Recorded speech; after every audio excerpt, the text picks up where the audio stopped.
Welcome. The holidays are coming up fast. For some of us, they bring warm, fuzzy feelings, and for some of us, they bring a lot of anxiety. So let's talk about how to combat the anxiety and how to deal with uncomfortable situations, especially with Thanksgiving right around the corner. You can apply these techniques to any holiday, really. That's the beauty of it, in any uncomfortable family situation. So first, I'd like to share a personal antidote with you. Take it or leave it, and how it may apply in your life. Last year on Thanksgiving, I was in a very sad, uncomfortable place in my life.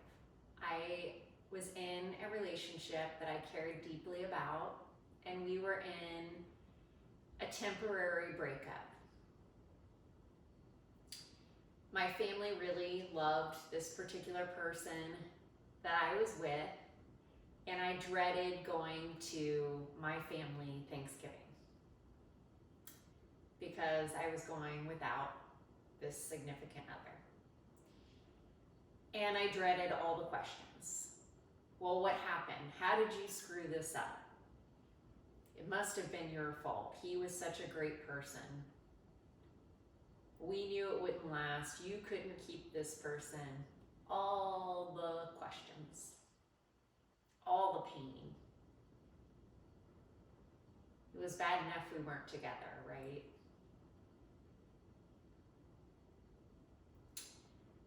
So I thought about not going. But then I thought about how detrimental that would be for my mom, my children, and everyone else involved. So sometimes we have to make sacrifices, no matter how painful it is for us.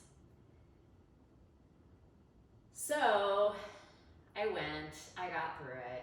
It wasn't as bad as I thought it was going to be.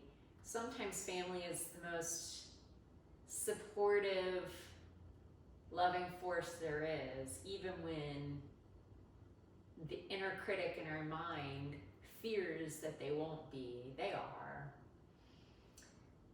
But today I have some tips for you, just in case they're not, in case they're the nagging, prying force that you most fear. I have some tips for you.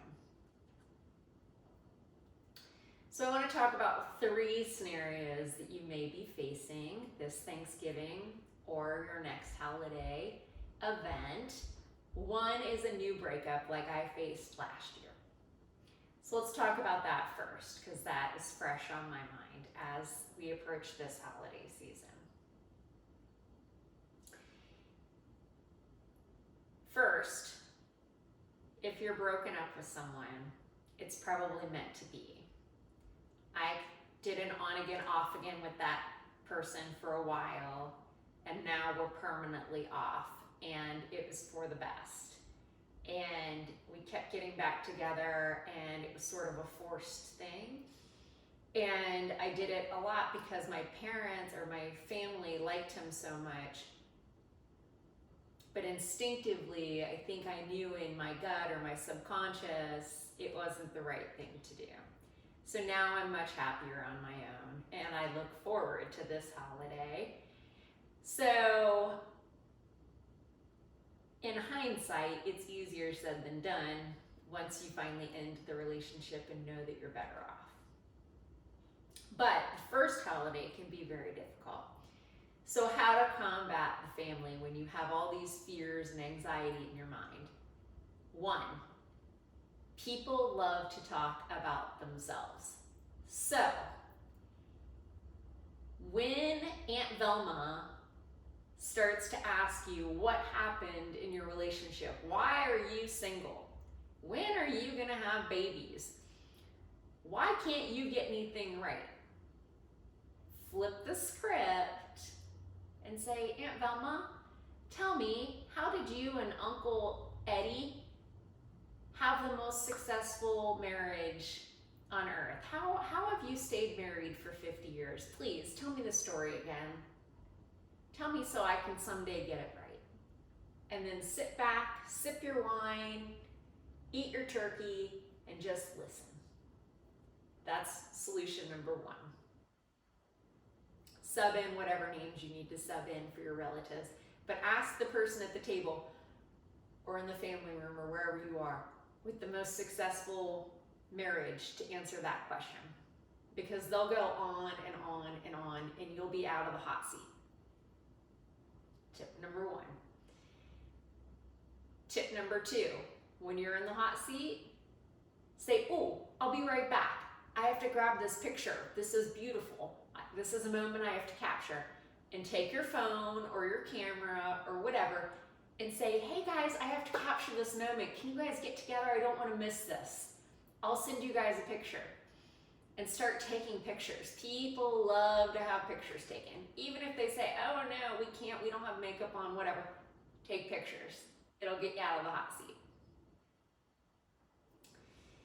Tip number three. If you really don't want to be there, have your bestie call 20 minutes, 30 minutes into the event and say they have an emergency and they need your help. Sorry, guys, I'm so sorry I have to go. Something came up. My best friend's at the emergency room or whatever. I have to go. I'm so sorry to do this. Call me later, let me know how your evening's going. I'd love to hear about it. And exit. There's always an out. If you decide you're having a great time and you don't need the out, you can say to your best friend, I'm so sorry. And say it loud enough that everyone hears you. I can't come right now. Can I come to you in a little while?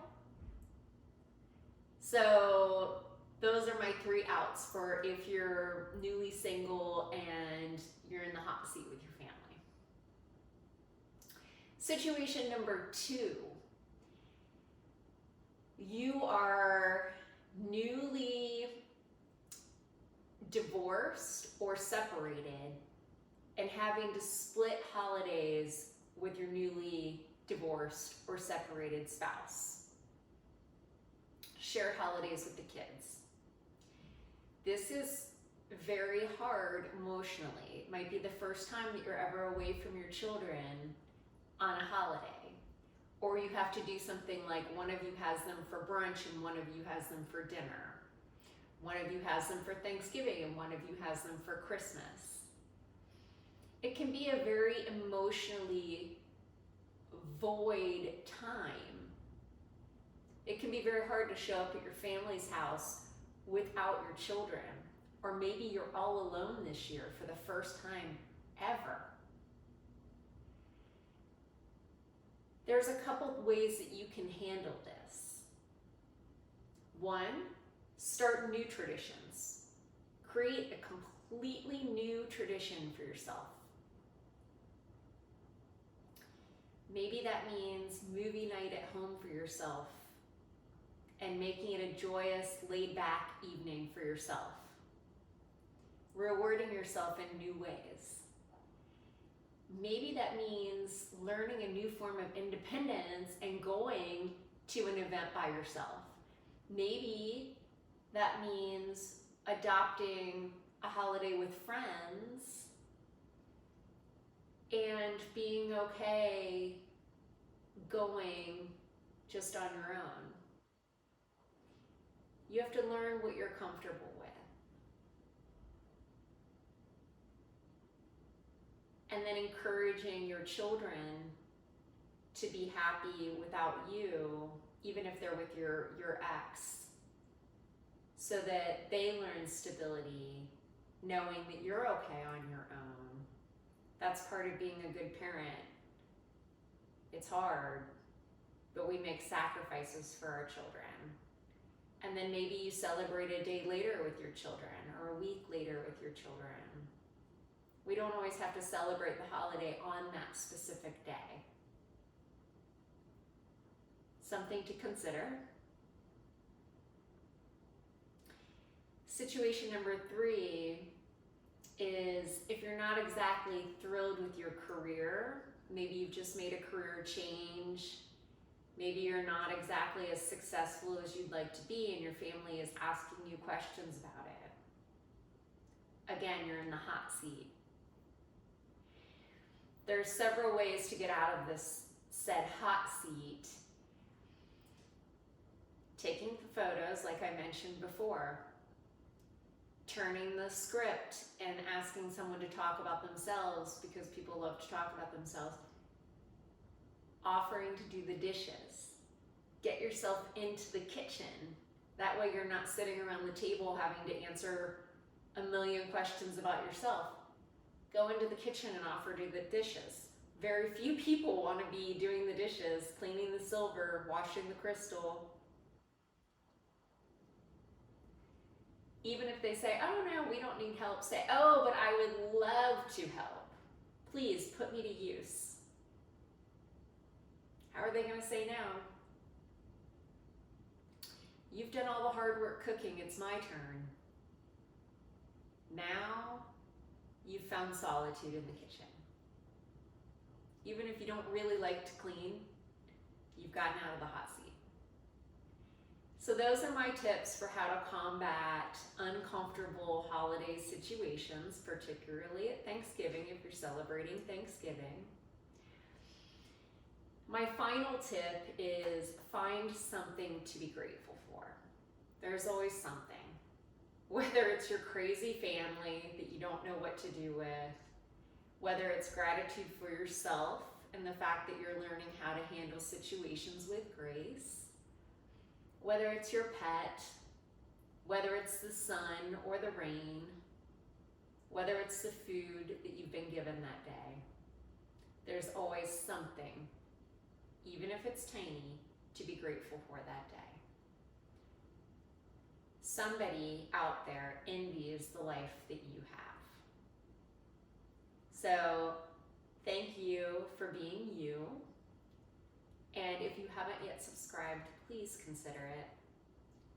You are amazing, and I appreciate you.